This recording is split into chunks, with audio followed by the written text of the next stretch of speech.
Quick SSC की संविधान की कहानी में आपका फिर से स्वागत है। पिछली कुछ कड़ियों में हमने भारतीय संविधान के दिए मौलिक अधिकारों पर काफी विस्तार से बात की है।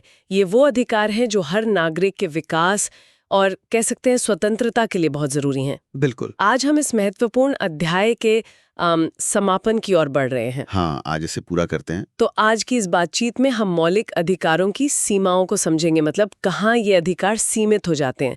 खासतौर पर अनुच्छेद 33, 34 और 35 के तहत जो प्रतिबंध आते हैं उन पर बात करेंगे। सही। और ये जानना भी जरूरी है कि इन अधिकारों के कुछ अपवाद भी हैं, एक्सेप्शंस हैं। साथ ही हम ये भी देखेंगे कि भाई इन अधिकारों की क्या आलोचनाएं की जाती हैं और आखिर भारतीय लोकतंत्र में इनका इतना गहरा महत्व क्यों है। तो चलिए मौलिक अधिकारों की इस यात्रा के अंतिम पड़ाव को समझते हैं और देखते हैं कि ये अधिकार असल में व्यवहार में कैसे काम करते हैं। तो अक्सर ये कहा जाता है कि मौलिक अधिकार तो भाई लोकतंत्र की आत्मा है, पर यह समझना भी जरूरी है, जैसा आपने कहा, कि ये अधिकार असीमित नहीं है। हाँ, बिल्कुल नहीं, इन पर सीमाएं हैं। कुछ खास हालात और कुछ लोगों के समूहों के लिए इन पर सीमाएं लगाई गई हैं। तो शुरुआत करते हैं अनुच्छेद 33 से। ये किन पर लागू होता है, ये क्या कहता है? बिल्कुल, देखिए अनुच्छेद 33 जो है वो संसद को एक विशेष शक्ति देता है। अच्छा। हाँ, ये शक्ति देता है कि संसद कानून बनाकर जो हमारे सशस्त्र बल हैं, आर्म्ड फोर्सेस या पैरामिलिट्री फोर्सेस हैं, पुलिस बल हैं, इंटेलिजेंस एजेंसीज हैं या ऐसी ही दूसरी सेवाएं। अच्छा, मतलब इन सब के लिए? हाँ, इन सेवाओं के सदस्यों के मौलिक अधिकारों को जहां तक जरूरी हो सीमित कर सकती है या पूरी तरह खत्म भी कर सकती है। पूरी तरह खत्म भी? हाँ, अगर जरूरत हो तो। इसका मुख्य उद्देश्य है, मतलब जो फंडा है वो ये है कि इन बलों में अनुशासन बना रहे और ये पक्का किया जाए कि वो अपने कर्तव्यों का, अपनी ड्यूटीज का सही ढंग से पालन करें। अच्छा, तो ये सिर्फ लड़ाई करने वाले सैनिकों या पुलिस अधिकारियों पर ही लागू होता है या? नहीं, इसका दायरा असल में वो काफी बड़ा है। दिलचस्प बात यह है कि इसमें सेना या बलों के जो गैर लड़ाकू सदस्य होते हैं, नॉन कॉम्बैटेंट मेंबर्स, जैसे नाई हैं, बढ़ई हैं, मैकेनिक, रसोइया, चौकीदार, बूट मेकर, दर्जी, मतलब वो सभी लोग जो इन संगठनों का हिस्सा हैं, वो भी इसमें शामिल हैं। अच्छा, ये तो काफी व्यापक है। हाँ, और इतना ही नहीं, संसद अगर कानून बनाए तो उस कानून के तहत जो सैन्य अदालतें होती हैं, कोर्ट मार्शल्स, उनके दिए गए फैसलों को अगर वो मौलिक अधिकारों के हनन से जुड़े हों तो उन्हें सुप्रीम कोर्ट और हाई कोर्ट के रिट क्षेत्राधिकार से बाहर भी रखा जा सकता है। ओह, मतलब उन मामलों में हाई कोर्ट या सुप्रीम कोर्ट में सीधी अपील करना संभव नहीं होगा अगर संसद ऐसा कानून बना दे? हाँ, अगर कानून ऐसा कहता है तो। और एक और जरूरी बात, ये शक्ति केवल और केवल संसद के पास है।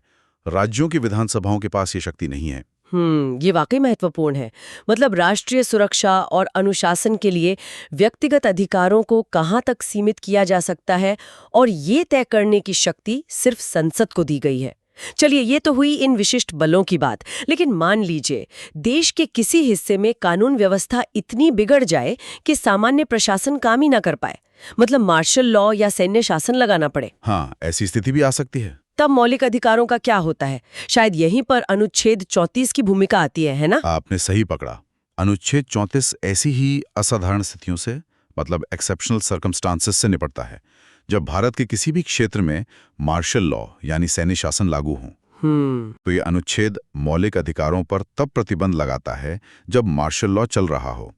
और खास बात यह है कि अगर मार्शल लॉ के दौरान व्यवस्था बनाए रखने या उसे फिर से बहाल करने के लिए किसी सरकारी कर्मचारी या किसी और व्यक्ति ने कोई काम किया है, कोई भी काम, हाँ, जो व्यवस्था बहाली के लिए जरूरी समझा गया हो, तो संसद कानून बनाकर उस व्यक्ति को उसके उस काम के लिए क्षतिपूर्ति दे सकती है, मतलब इंडेमनिफाई कर सकती है। क्षतिपूर्ति मतलब उसे कानूनी कार्रवाई से बचाया जा सकता है, यही मतलब हुआ? हाँ, बिल्कुल।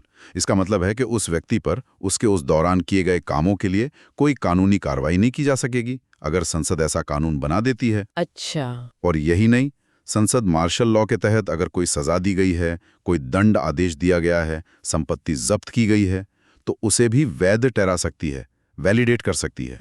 ये जरूर ध्यान रखना चाहिए कि मार्शल लॉ शब्द के संविधान में सीधी कोई परिभाषा नहीं है, लेकिन अनुच्छेद 34 इसके प्रभाव को, इसके लगने को मान्यता देता है। और हाँ, ये राष्ट्रीय आपातकाल मतलब नेशनल इमरजेंसी से अलग है। हाँ, वो तो अनुच्छेद 352 वाला मामला है। बिल्कुल, वो अलग है और उसके नियम भी अलग हैं। तो अनुच्छेद 33 और 34 ये संसद को विशेष परिस्थितियों में अधिकारों को सीमित करने की शक्ति देते हैं। पर क्या कुछ मौलिक अधिकारों को प्रभावी बनाने के लिए, मतलब उन्हें लागू करने के लिए भी संसद के पास ही विशेष शक्तियां हैं, राज्यों के पास नहीं? ये हमें अनुच्छेद 35 की ओर ले जाता है शायद। बिल्कुल सही। अनुच्छेद 35 यही सुनिश्चित करता है। ये अनुच्छेद कुछ खास मौलिक अधिकारों को प्रभावी बनाने के लिए कानून बनाने की शक्ति सिर्फ और सिर्फ संसद को देता है, राज्य विधानमंडलों को नहीं। अच्छा, और ऐसा क्यों? इसके पीछे का विचार यह है कि कुछ जो महत्वपूर्ण मामले हैं उनमें पूरे देश में एक रूपता बनी रहे, यूनिफॉर्मिटी रहे। ऐसा ना हो कि राज्य अपनी मर्जी से अलग अलग कानून बना दे। ठीक है, तो वो कौन से मामले हैं जिनमें सिर्फ संसदीय कानून बना सकती है? इसमें मुख्य रूप से 4 बातें शामिल हैं। देखिए, एक तो किसी राज्य या केंद्र शासित प्रदेश में सरकारी रोजगार या नियुक्ति के लिए निवास की शर्त लगाना, मतलब डोमिसाइल रिक्वायरमेंट। ये अनुच्छेद 16 में जो अवसर की समानता है उसका एक अपवाद है, और ये शक्ति सिर्फ संसद के पास है। अच्छा, राज्य नहीं तय कर सकते ये? नहीं। दूसरी बात, मौलिक अधिकारों को लागू करवाने के लिए सुप्रीम कोर्ट और हाई कोर्ट के अलावा किसी और अदालत को भी निर्देश, आदेश या रिट जारी करने की शक्ति देना। ये अनुच्छेद 32 और 226 से जुड़ा है। तीसरा, वही जो हमने अभी अनुच्छेद 33 में देखा, सशस्त्र बलों, पुलिस बलों वगैरह के सदस्यों के मौलिक अधिकारों को प्रतिबंधित या समाप्त करने के लिए कानून बनाना। ठीक। और चौथा, जो हमने अनुच्छेद 34 में देखा, किसी क्षेत्र में मार्शल लॉ लागू होने के दौरान किए गए कार्यों के लिए क्षतिपूर्ति करना, मतलब इंडेमनिटी देना। अच्छा, ये चारों सिर्फ संसद? हाँ, और इसके अलावा एक और चीज है। अनुच्छेद 35 संसद को उन कामों के लिए सजा तय करने वाले कानून बनाने की भी विशेष शक्ति देता है जिन्हें मौलिक अधिकारों के तहत अपराध माना गया है। जैसे अस्पृश्यता का अंत, मतलब छुआछूत, जो अनुच्छेद 17 के तहत प्रतिबंधित है, या फिर मानव तस्करी और बलात् श्रम पर रोक, जो अनुच्छेद 23 के तहत है। इन अपराधों के लिए सजा क्या होगी, ये तय करने का कानून सिर्फ संसद बना सकती है। अच्छा, इसका भी वही कारण होगा, एक रूपता। बिल्कुल, ताकि पूरे भारत में दंड में समानता रहे और कोई राज्य इसे कमजोर न कर सके। और अनुच्छेद 35 ये भी कहता है कि संविधान लागू होने के समय इन मामलों से जुड़े जो कानून पहले से मौजूद थे वो तब तक लागू रहेंगे जब तक संसद उन्हें बदल या खत्म न कर दे। ये स्पष्ट करता है कि कैसे राष्ट्रीय महत्व और एकरूपता वाले मुद्दों पर कानून बनाने की शक्ति केंद्र यानी संसद के पास रखी गई है। अच्छा, ये तो हुए अनुच्छेद 33, 34 और 35 के तहत विशेष प्रावधान। इनके अलावा भी क्या मौलिक अधिकारों के कुछ सामान्य अपवाद हैं? मतलब ऐसी स्थितियां या कानून जहां ये अधिकार या तो लागू नहीं होते या बहुत सीमित हो जाते हैं? हाँ, हैं। कुछ महत्वपूर्ण अपवाद भी हैं। एक बड़ा और अक्सर मतलब बहुत चर्चा में रहने वाला अपवाद है अनुच्छेद 22 में दिया गया निवारक निरोध का प्रावधान। प्रिवेंटिव डिटेंशन जिसे कहते हैं। हाँ, ये तो सुना है, प्रिवेंटिव डिटेंशन। ये राज्य को, मतलब सरकार को, ये शक्ति देता है कि वो किसी व्यक्ति को अपराध करने से रोकने के उद्देश्य से बिना किसी मुकदमे के एक सीमित समय के लिए हिरासत में रख सकता है। बिना मुकदमे के? हाँ, बिना ट्रायल के। ये कदम राष्ट्रीय सुरक्षा या सार्वजनिक व्यवस्था बनाए रखने जैसे कारणों से उठाया जा सकता है। लेकिन बिना मुकदमे के हिरासत में रखना, जी, ये तो मौलिक अधिकारों की मूल भावना के मतलब थोड़ी खिलाफ सी बात लगती है। बिल्कुल, और इसी वजह से इसकी बहुत आलोचना होती है। आलोचक मानते हैं कि ये व्यक्तिगत स्वतंत्रता पर एक गंभीर प्रतिबंध है। और देखिए, निवारक निरोध के तहत जो व्यक्ति हिरासत में लिया जाता है उसे वो सारे सुरक्षा उपाय नहीं मिलते जो सामान्य आपराधिक मामलों में गिरफ्तार व्यक्ति को अनुच्छेद 22 के पहले हिस्से के तहत मिलते हैं। जैसे? क्या नहीं मिलता? जैसे गिरफ्तारी के 24 घंटे के भीतर मजिस्ट्रेट के सामने पेश होने का अधिकार, वो निवारक निरोध में लागू नहीं होता। ओहो, ये तो बड़ा अंतर है। हाँ, ये काफी बड़ा अंतर है। फिर एक और बड़ा बदलाव या कह सकते हैं अपवाद, वो संपत्ति के अधिकार से जुड़ा है। हाँ, राइट टू प्रॉपर्टी, वो तो अब मौलिक अधिकार नहीं है ना? सही कहा। पहले संपत्ति का अधिकार अनुच्छेद 19(1)(f) और अनुच्छेद 31 के तहत एक मौलिक अधिकार था, लेकिन 44वां संविधान संशोधन हुआ 1978 में। उसके द्वारा इसे मौलिक अधिकारों की सूची यानी भाग 3 से हटा दिया गया। तो अब ये क्या है? अब ये अधिकार संविधान के भाग 12 में है, अनुच्छेद 300(a) के तहत, और ये अब सिर्फ एक कानूनी या संवैधानिक अधिकार है, मौलिक अधिकार नहीं रहा। अच्छा, कानूनी अधिकार है, मौलिक नहीं। तो इसका मतलब क्या हुआ? मतलब क्या अब सरकार किसी की भी संपत्ति बस यूं ही ले सकती है? नहीं, यूं ही नहीं। अनुच्छेद 300(a) ये कहता है कि किसी भी व्यक्ति को कानून के प्राधिकार के बिना उसकी संपत्ति से वंचित नहीं किया जाएगा। मतलब सरकार संपत्ति ले तो सकती है, लेकिन केवल कानून बनाकर और कानूनी प्रक्रिया का पालन करके ही। तो फर्क क्या पड़ा फिर? फर्क ये पड़ा कि अब ये मौलिक अधिकार नहीं रहा। इसलिए अगर इसका उल्लंघन होता है तो कोई व्यक्ति सीधे सुप्रीम कोर्ट नहीं जा सकता, अनुच्छेद 32 के तहत। अच्छा, ये मुख्य फर्क है। हाँ, लेकिन हाँ, हाई कोर्ट जरूर जा सकता है अनुच्छेद 226 के तहत, क्योंकि ये अभी भी एक संवैधानिक अधिकार तो है ही। तो क्या संपत्ति लेने पर मुआवजे का जो अधिकार था वो पूरी तरह खत्म हो गया है, कॉम्पेंसेशन वाला? पूरी तरह नहीं है। ये दिलचस्प है। मौलिक अधिकारों यानी भाग 3 से हटने के बावजूद 2 खास मामलों में संपत्ति के अधिग्रहण या रिक्विजिशन पर मुआवजे की गारंटी अभी भी मौलिक अधिकार के तौर पर मिलती है। अच्छा, कौन से 2 मामले हैं ये? पहला, जब राज्य किसी अल्पसंख्यक शिक्षण संस्थान मतलब माइनॉरिटी एजुकेशनल इंस्टीट्यूशन की संपत्ति का अधिग्रहण करता है। ये अनुच्छेद 30 के तहत अल्पसंख्यकों के अधिकारों की रक्षा के लिए है।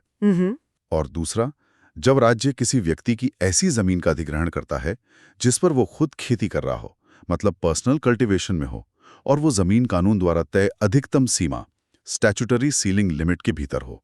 ये अनुच्छेद 31A से जुड़ा प्रावधान है। अच्छा। हाँ, इन 2 स्थितियों में सरकार को उचित मुआवजा देना ही होगा, और ये अभी भी मौलिक अधिकार का हिस्सा माना जाता है। अच्छा, तो संपत्ति का अधिकार मौलिक अधिकारों से हटा जरूर, लेकिन कुछ विशेष सुरक्षाएं अभी भी बरकरार हैं।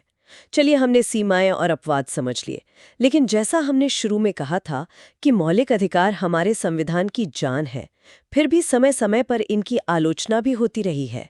वो मुख्य आलोचनाएं क्या हैं? मतलब किन बातों पर सवाल उठाए जाते हैं? हाँ, ये सच है।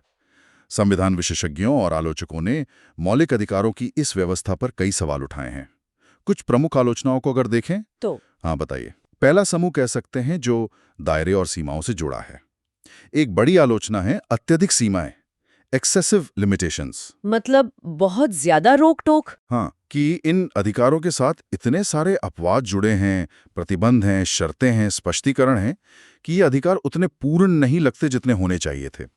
आलोचक कहते हैं कि ऐसा लगता है जैसे एक हाथ से अधिकार दिए और दूसरे से मतलब बहुत सारे लेकिन और अगर के साथ वापस ले लिए या बहुत सीमित कर दिए। ये बात तो है। दूसरी आलोचना है सामाजिक और आर्थिक अधिकारों का अभाव, lack of social and economic rights. मतलब ये कि मौलिक अधिकारों की जो लिस्ट है वो मुख्य रूप से राजनीतिक अधिकारों पर केंद्रित है, जैसे समानता, स्वतंत्रता वगैरह। हाँ। लेकिन जो महत्वपूर्ण सामाजिक और आर्थिक अधिकार हैं, जैसे काम का अधिकार, राइट टू वर्क, या सामाजिक सुरक्षा का अधिकार, राइट टू सोशल सिक्योरिटी, या स्वास्थ्य का अधिकार, ये इसमें सीधे तौर पर शामिल नहीं है। हाँ, ये बात तो उठती है कि रोजगार या सामाजिक सुरक्षा सीधे मौलिक अधिकार क्यों नहीं है? में डाली गई या फिर अदालतों की व्याख्याओं से उभरी, लेकिन वो मौलिक अधिकारों की तरह सीधे लागू करने योग्य नहीं है, उनमें वो दम नहीं है। अच्छा, और क्या इनकी भाषा या इनके स्थायित्व को लेकर भी आलोचना होती है? बिल्कुल, ये दूसरा समूह कह सकते हैं स्पष्टता और स्थायित्व की समस्याएं। तीसरी आलोचना है स्पष्टता की कमी, लैक ऑफ क्लैरिटी। मतलब? शब्द साफ नहीं है। हाँ, भाषा की अस्पष्टता। जैसे लोक व्यवस्था, पब्लिक ऑर्डर, अल्पसंख्यक, माइनॉरिटीज, उचित प्रतिबंध, रीजनेबल रिस्ट्रिक्शन, सार्वजनिक हित, पब्लिक इंटरेस्ट, ऐसे कई शब्द इस्तेमाल किए गए जिनकी कोई सटीक परिभाषा संविधान में नहीं दी गई है। हाँ, ये तो है।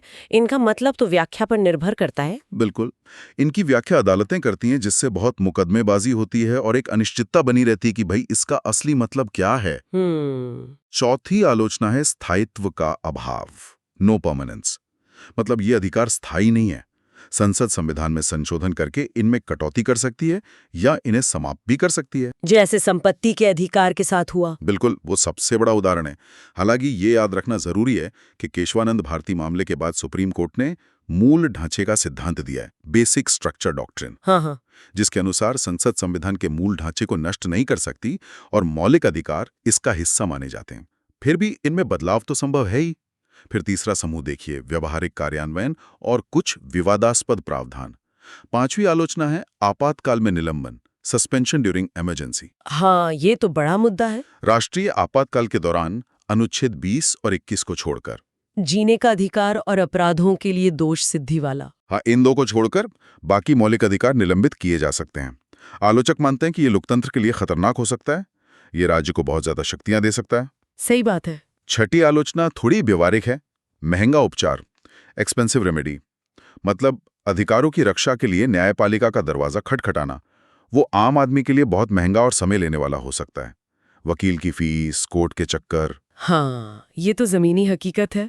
फिर 7वीं आलोचना, जिसका हमने पहले भी जिक्र किया, निवारक निरोध, प्रिवेंटिव डिटेंशन, अनुच्छेद 22 वाला।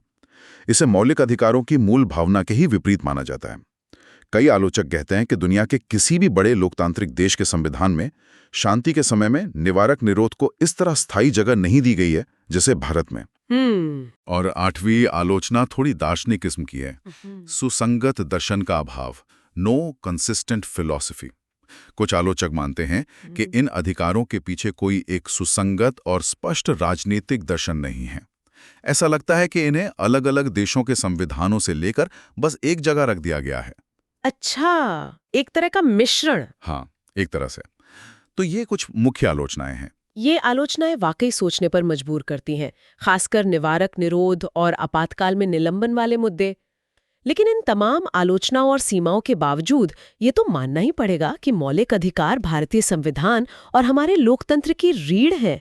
जरा इनके महत्व पर भी रोशनी डालिए। आखिर ये इतने जरूरी क्यों हैं? निश्चित रूप से आलोचनाएं अपनी जगह हैं और जरूरी भी हैं, लेकिन मौलिक अधिकारों का महत्व अतुलनीय है।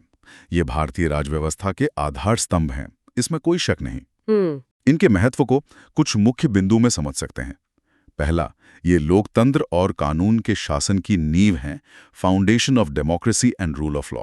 कैसे? ये अधिकार व्यक्ति के समग्र विकास के लिए, चाहे वो भौतिक हो, बौद्धिक, नैतिक या आध्यात्मिक, जरूरी माहौल बनाते हैं।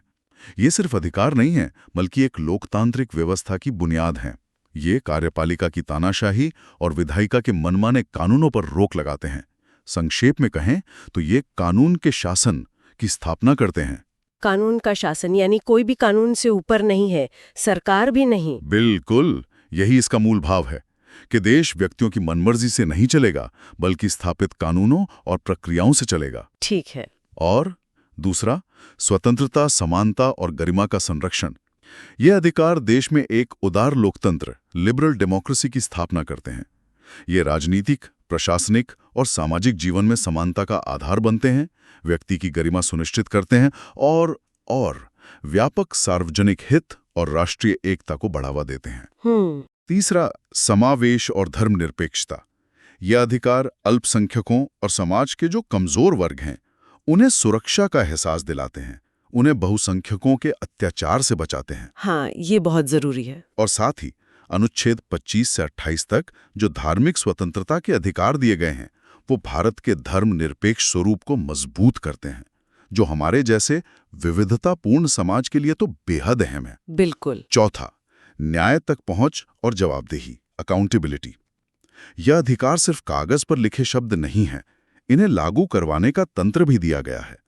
अनुच्छेद 32 के तहत सुप्रीम कोर्ट और अनुच्छेद 226 के तहत हाई कोर्ट को मौलिक अधिकारों की रक्षा के लिए रिट जारी करने की शक्ति दी गई है। हाँ, रिट याचिकाएं। बिल्कुल, और यही शक्ति न्यायिक समीक्षा, जुडिशियल रिव्यू का आधार बनती है, जिससे अदालतें विधायिका के बनाए कानूनों या कार्यपालिका के आदेशों को रद्द कर सकती हैं अगर वो मौलिक अधिकारों का उल्लंघन करते हों। ये सरकार को जवाबदेह बनाता है। तो संक्षेप में कहें तो ये अधिकार न केवल एक व्यक्ति को सशक्त बनाते हैं, बल्कि पूरे शासन तंत्र को भी एक तरह से दिशा देते हैं और उसे सीमाओं में रखते हैं। एकदम सही कहा आपने। ये सुनिश्चित करते हैं कि सत्ता निरंकुश न हो और नागरिक एक स्वतंत्र और गरिमापूर्ण जीवन जी सकें। इसीलिए तमाम आलोचनाओं के बावजूद मौलिक अधिकार भारतीय संविधान का सबसे महत्वपूर्ण और कह सकते हैं सबसे जीवंत हिस्सा है। तो ये थी मौलिक अधिकारों पर हमारी विस्तृत चर्चा का समापन। हमने देखा कि कैसे अनुच्छेद 33, 34 और 35 कुछ विशेष परिस्थितियों और वर्गों के लिए, जैसे सशस्त्र बल या मार्शल लॉ के दौरान, इन अधिकारों को सीमित करते हैं। हमने इन अधिकारों के सामान्य अपवादों को भी समझा, जैसे निवारक निरोध का वो विवादास्पद प्रावधान और संपत्ति के अधिकार का मौलिक अधिकारों की सूची से हटना। हमने उन आलोचनाओं पर भी गौर किया जो इन अधिकारों की सीमाओं, भाषा की अस्पष्टता, स्थायित्व की कमी और आपातकाल में निलंबन जैसे मुद्दों को लेकर की जाती हैं। और अंततः हमने भारतीय संवैधानिक व्यवस्था और लोकतंत्र में इनके गहरे और आधारभूत महत्व को पहचाना। ये वाकई संविधान का एक जटिल लेकिन बेहद महत्वपूर्ण हिस्सा है। निश्चित रूप से। और देखिए, अधिकारों के दायरे और उनकी सीमाओं दोनों को समझने से ही उनकी वास्तविक अहमियत और वो कैसे काम करते हैं इसकी साफ तस्वीर मिलती है। ये जो आलोचनाएं हैं वो अक्सर व्यक्तिगत स्वतंत्रता और राज्य की सुरक्षा या सामाजिक नियंत्रण की जरूरत के बीच के उस नाजुक संतुलन को उजागर करती हैं। हाँ, ये संतुलन बनाना हमेशा मुश्किल होता है। बिल्कुल, ये हर लोकतांत्रिक व्यवस्था को लगातार साधना पड़ता है।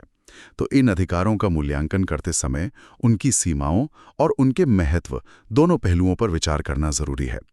श्रोताओं के लिए एक विचारणीय प्रश्न ये हो सकता है, इन तमाम सीमाओं और आलोचनाओं के माहौल में आज के भारत में एक आम नागरिक के लिए ये मौलिक अधिकार जमीनी हकीकत में कितने प्रभावी ढंग से साकार हो पा रहे हैं और उनकी रक्षा के लिए क्या और कदम उठाए जाने की जरूरत है। बहुत ही प्रासंगिक सवाल है ये, जिस पर हम सबको सोचना चाहिए। उम्मीद है इस चर्चा से मौलिक अधिकारों की आपकी समझ और गहरी हुई होगी। अगली बार हमारे साथ जुड़िए जब हम संविधान के एक नए और बहुत महत्वपूर्ण अध्याय की शुरुआत करेंगे, राज्य के नीति निर्देशक सिद्धांत यानी directive principles of state policy. हाँ, वो भी बहुत दिलचस्प विषय है। तब तक संविधान की और गहरी समझ के लिए हमारी वेबसाइट www.quicksc.com पर जरूर जाएं और हमें सोशल मीडिया और स्पॉटिफाई पर क्विक एससी को फॉलो करना ना भूलें। धन्यवाद।